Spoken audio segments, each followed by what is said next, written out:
Bon, je pense que je n'ai pas besoin de micro.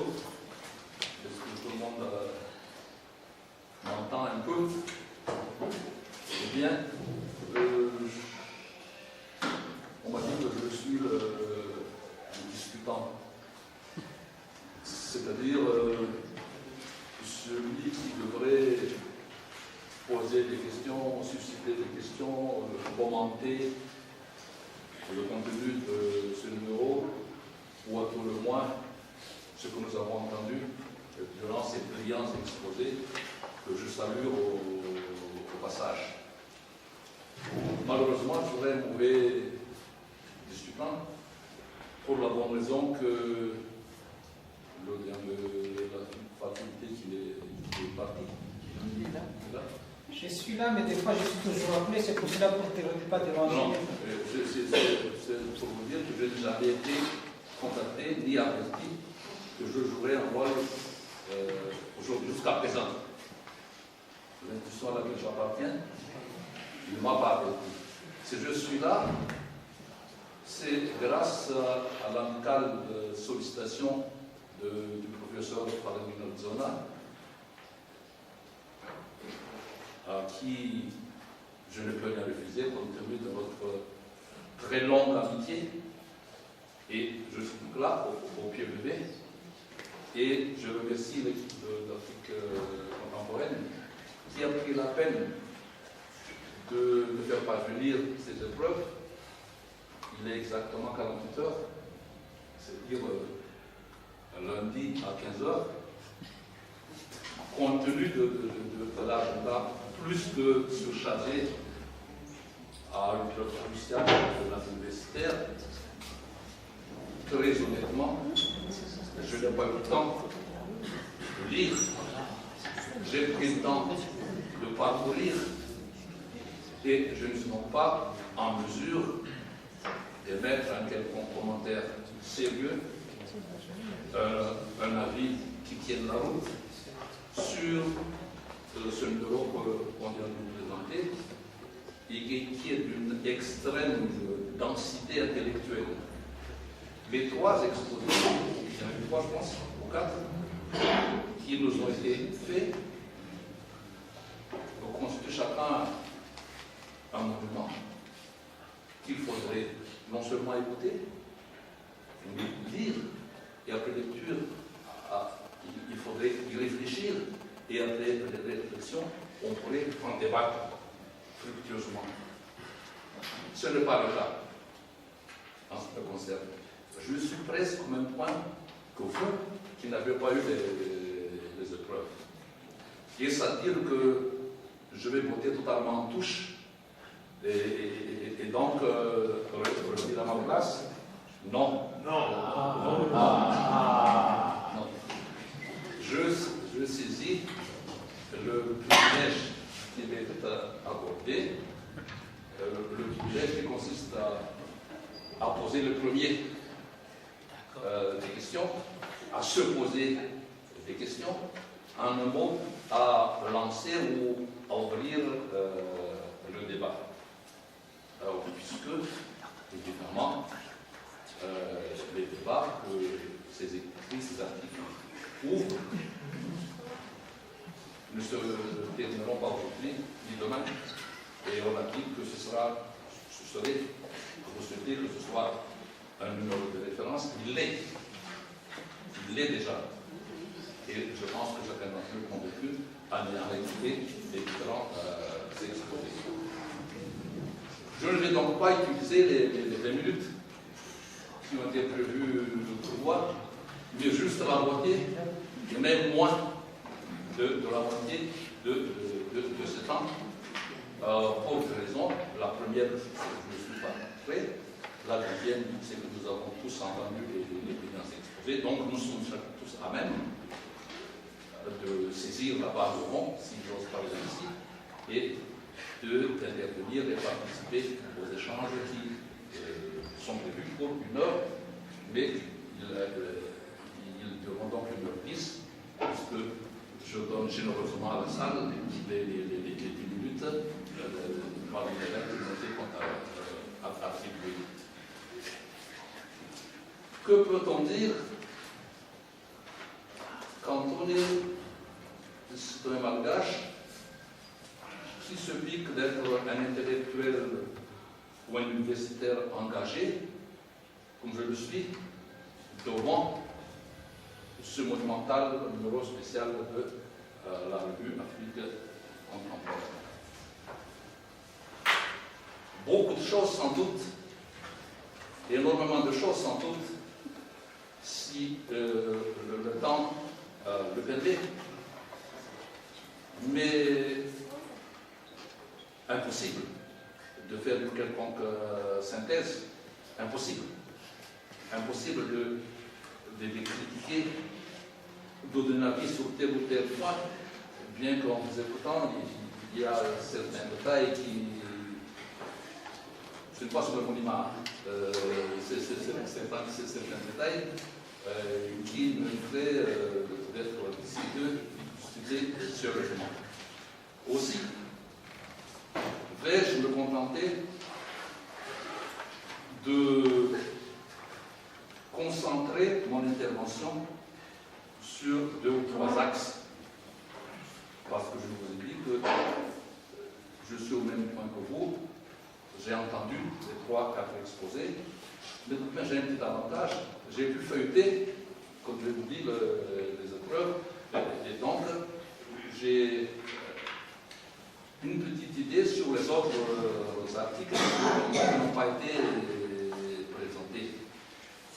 Les réflexions que je voudrais permettre rapidement sont donc des réflexions transversales sur l'état de crise. Parce que c'est ainsi que s'intitule le numéro, c'est l'état de crise, plus exactement l'anatomie de l'état de cet état de crise. Bon, je ne sais pas si c'est en biologie animale ou humaine, en tout cas c'est en médecine qu'on utilise vraiment le terme d'anatomie, mais ce qui nous a été présenté est vraiment un diagnostic actuel, profond, situé sur la durée, comme il a été dit, convoquant multiples disciplines scientifiques. Alors, à propos de cette anatomie d'un état de crise, je retiendrai quelques points qui ne sont sans doute pas les points majeurs, mais c'est ceux qui me paraissent pouvoir donner lieu à des échanges, parce que la salle va intervenir dans un instant. Le premier axe, donc, dans l'article sur les crises malgaches vues par la conférence épiscopale de Madagascar, je retiendrai 2 ou 3 mots. L'auteur, que je salue, pour la qualité de son exposé, de son travail écrit. L'auteur note que les évêques malgaches sont inquiets quant à la fragilité de la situation actuelle. Fragilité de la situation actuelle. L'auteur souligne, et c'est son point de vue, qu'au vu de l'analyse des communiqués de la conférence épiscopale, il souligne que la fragilité, dans le cas de Madagascar, est un état permanent. Ça m'a frappé. Dans l'autre article, ce qui vient d'être brillamment exposé, lui aussi, le drame des investissements irréversibles, l'auteur a conclu, mais je vais mettre en évidence un point qui est évoqué dans la conclusion, mais l'auteur titre la conclusion de son article comme suit: des investissements irréversibles qui alimentent la fragilité sur le long terme. Eh bien, évident que par rapport, je ne parle pas des causes profondes, je parle du présent, eh bien, il paraît donc évident, si je me réfère au point que j'ai évoqué, il me paraît donc évident que Madagascar se caractérise aujourd'hui par la fragilité de la situation. Je me pose la question, est-ce que notre pays, au vu de ce qui vient d'être dit, au vu de ce qu'on dit, est-ce que notre pays n'appartient-il pas désormais à la catégorie des États fragiles, au sens de la Banque mondiale et au sens du Fonds monétaire international? Pour être clair, la Banque mondiale a déjà classé notre pays dans cette catégorie d'État fragile dès juillet 2013. Et le FMI vient de le faire il y a quelques semaines, en octobre 2014. Mais que rejoint ce qui était expliqué dans certains points des articles de la revue. Bien. Le taux de pauvreté est élevé. Il n'y a pas un doute sécuritaire est là. Une instabilité politique. On vient de toucher de doigt cette instabilité. Et on l'a entendu, et c'est tout à fait juste. Les élections avec un pourcentage favorable élevé ne garantissent nullement la stabilité. C'était valable pour les anciens présidents, c'est valable pour l'actuel. Donc, l'instabilité politique. Et quand bien même le même personnage reste à la tête de l'État, les coups irréversibles ou réversibles sont là pour remettre en cause cette apparente stabilité. Deuxième critère, la stabilité politique. Troisième critère, le manque de moyens à la disposition de l'État. Autre critère, la corruption généralisée. Et ça, on l'a évoqué maintes fois dans les exposés qu'on a entendus. Cette corruption généralisée touche le sommet de l'État. Hier, comme aujourd'hui. C'est pas moi qui le dis. C'est le FMI et la Banque mondiale. Mais je le constate aussi. Et puis, il y a la défaillance des services publics. Et notamment les forces de l'ordre, la sécurité. Ce qui crée l'insécurité, qui est l'autre critère de l'État fragile. Voilà donc une première réflexion qui me vient après le parcours de l'article et après l'écoute des exposés. Je vous invite à y penser si vous estimez ma réflexion et quelque peu à une petite pertinence. Le deuxième axe qui me vient de réflexion qui me vient, c'est toujours dans le drame des investissements irréversibles. Je n'ai rien à ajouter, je n'ai pas la qualité pour critiquer quoi que ce soit dans ce qui a été dit par l'auteur. Mais dans cet article, l'auteur note que la classe politique, je le cite, la classe politique est donc coupable d'inculquer aux citoyens des méthodes irrespectueuses du véritable processus démocratique. Fin de citation. La classe politique coupable. Et il a raison, il l'a démontré. Et c'était le sens de sa conclusion. Et je ne répète pas ce qu'il a dit, mais je note quand même qu'il nous a indiqué que la démocratie, par la voie, les élections, chez nous, cette démocratie est une démocratie de façade. Et il nous invite à réfléchir sur la pertinence de la démocratie occidentale à appliquer chez nous. Dans un écrit antérieur, le même auteur a émis l'idée suivante à propos des églises. Je le cite. L'un des enseignements de ces crises cycliques, c'est l'échec de la démocratie représentative, de l'imposition d'une démocratie standard aux normes occidentales. Fin de citation. Je ne conteste pas les conclusions, mais elles m'incitent à une réflexion. Que l'état de crise actuel soit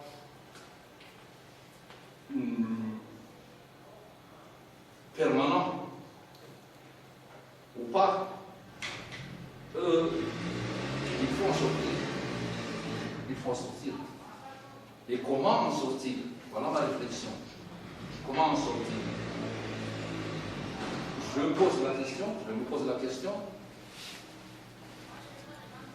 si la démocratie représentative, telle qu'elle peut être caractérisée, a échoué, y a-t-il une autre voie pour en sortir?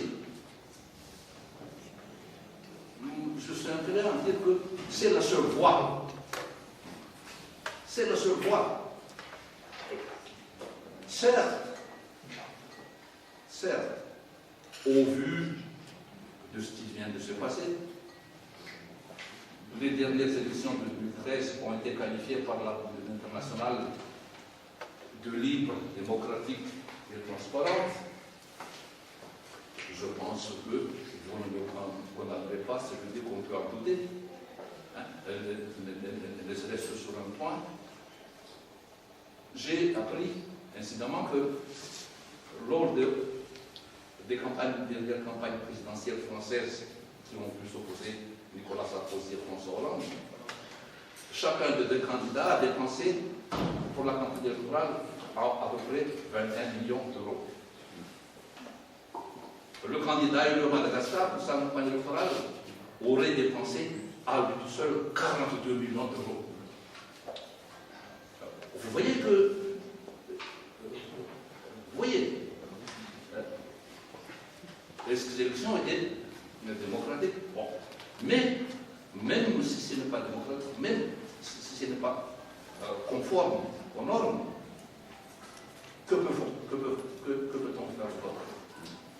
Il n'y a que cette voie. Et cette voie demande ce qu'on dit là. Que la classe politique,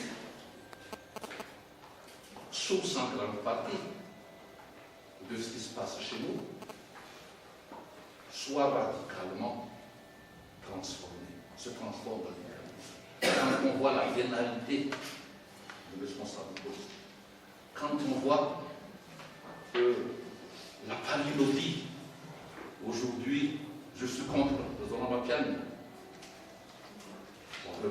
demain, je serai avec lui après.